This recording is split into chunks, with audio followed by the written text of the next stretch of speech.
बैठकीमध्ये नेमकं काय काय झालं? कारण ही बैठक यासाठी वेगळी होती. दादा या बैठकीचे प्रमुख होते आणि त्या प्रमुख उपस्थितीमध्ये ही बैठक झाली.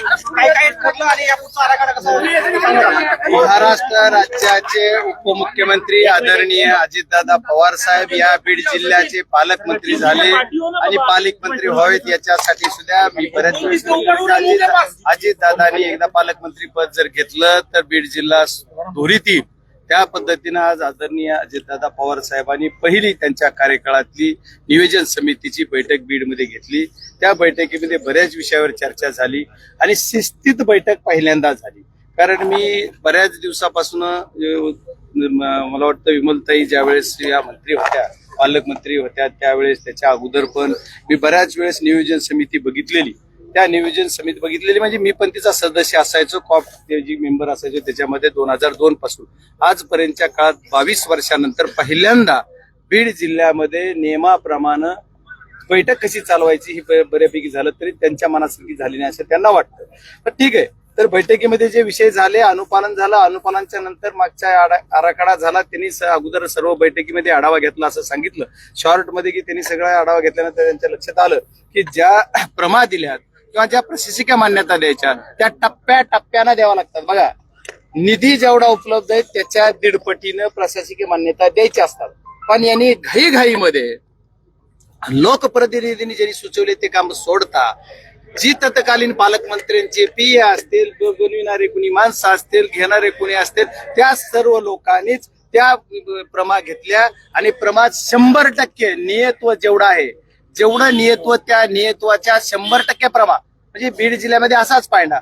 आणि बरंच बोललं गेलं की तुम्ही अधिकार दिले. बीड जिल्ह्यातल्या नियोजन समिती असो की महाराष्ट्रातली असो, मागच्या 2 वर्षामध्ये फक्त पालकमंत्री, अध्यक्ष आणि सचिव हे कलेक्टर आहेत. त्याच्याशिवाय दुसरा तिसरा माणूस तिथं सदस्य म्हणून कुणी नाहीये. आम्ही सर्व निमंत्रित सदस्य आहोत. त्याच्यामुळे आम्ही अधिकार दिला, कुणी काही विषय जरी असलं रेकॉर्डवर जरी ते बोललं गेलं त्यावेळेस की तुम्ही पालकमंत्र्यांना अधिकार दिला, पालकमंत्र्यांना, पण पालकमंत्री आणि तत्कालीन कलेक्टर, तत्कालीन अध्यक्ष जे आहेत ते पालकमंत्री, ते दोघच सदस्य, सचिव आणि अध्यक्ष हे दोनच तिथे येत असल्यामुळे त्यांना ऑटोमॅटिकली अल्टिमेटली त्यांनाच अधिकार आहे. त्याच्यामुळे तो अधिकार कोणी दिलेल्याचा विषय नाहीये.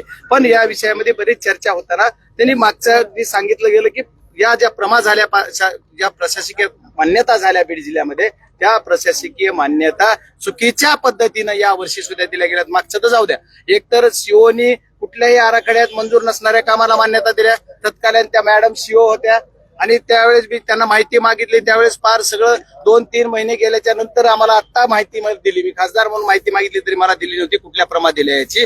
आणि आता मीटिंग मध्ये असं ठरलं गेलं की या चुकीच्या पद्धतीच्या प्रमा दिल्या. जेवढा निधी 45% आला होता तेवढ्याच प्रमा दिल्या पाहिजे किंवा कमावणं त्याच्या 1.5 पट.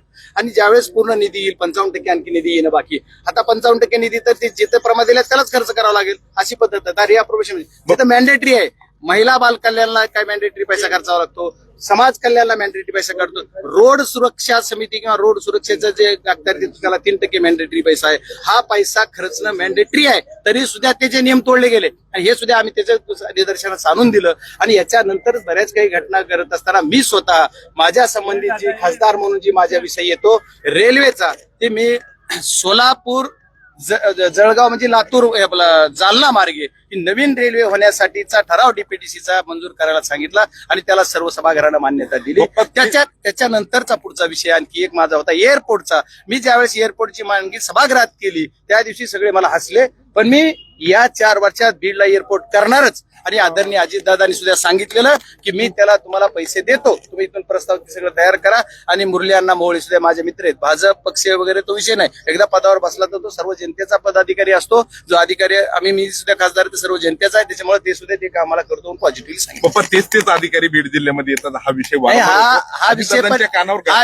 हा विषय सुद्धा मी मिटिंगला मांडलेला. आता प्रोसिडिंग लिहिणारा काय लिहितो माहित नाही. कारण प्रोसिडिंग लिहिणाऱ्याला मी सांगितलं की अशा अधिकाऱ्यांना चार्ज दिलेला आहे की जे त्याच्यावर कॅपेबल नाहीत. जे कॅपेबल असणारे अधिकारी बाजूला ठेवलेत आणि अधिकाऱ्याला चार्ज दिला ते लवकर बदला. शिवना सांगितलं. परत तेच अधिकारी रिपीट येतात. एखाद्या पोलीस स्टेशनला नाही म्हणलं, पोलीस स्टेशनला सुद्धा जिथं PI ची पोस्ट आहे तिथं PSI ला चार्ज आहे. अशा बऱ्याच गोष्टी सांगितल्या. त्याच्यानंतर ती बदलायला सांगितलेलं आहे. पालकमंत्र्यांनी दिलेल्या आदेशाच्या नंतर आता ते राज्याचे उपमुख्यमंत्री आहेत. मला वाटतं अधिकारी आहेत. जिल्हाधिकारी सुद्धा सातत्यानं पवारांना देणार आहेत. गैरव्यवहाराची सीडी वगैरे किंवा पेंटर नाही, देण्यात आता आलंय का काही? त्या डीपीडीसीच्या मीटिंग मध्ये तसा विषय झाला नाही. पण इथं जर कुणी डीपीडीसीच्या मीटिंग मध्ये कुणाला एकाला कॉर्नर करून कुणी बोललं तर आम्ही गप्प बसणार नाही.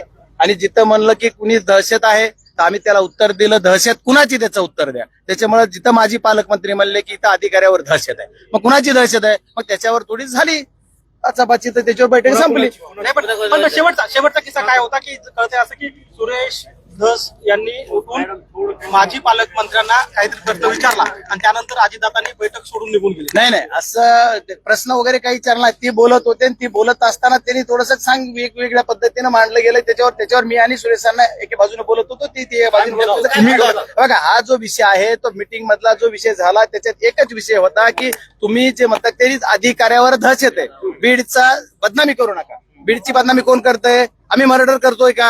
आम्ही चोऱ्या करतोय का? आम्ही राखेचा धंदा करतोय का? आम्ही खंडणी मागतोय का?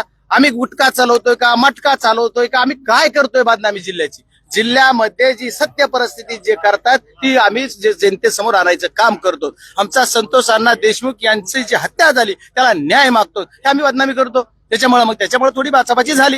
आता ती विषय बैठक संपलेली होती. संतोष देशमुख यांच्या खून प्रकरणावर काही चर्चा झाली का? अजितदादांना काही तुम्ही माहिती दिली का त्या संदर्भात? नाही, ते दादानी स्वतःच बोललं, सगळी माहिती घेतली मी, त्याच्यावर लवकरात लवकर कारवाई करायला सांगितले, कोणी दोषी ठेवणार नाही. दादानी आमच्या समोर बी सूचना दिल्या सर्वांना की माझा जरी कोणी माणूस असेल, माझ्या पक्षाचा कोणी असेल तरी त्याला काही सोडू नका आणि सगळ्यात जे असेल ती कारवाई तुम्ही करा. समाधानी का बाप्पा शेवटचा? नाही, माझे एकच मी पालकमंत्री महोदयावर त्यांनी जे सांगितलं ते सांगितलं, त्याच्यावर ते समाधानी आहेत.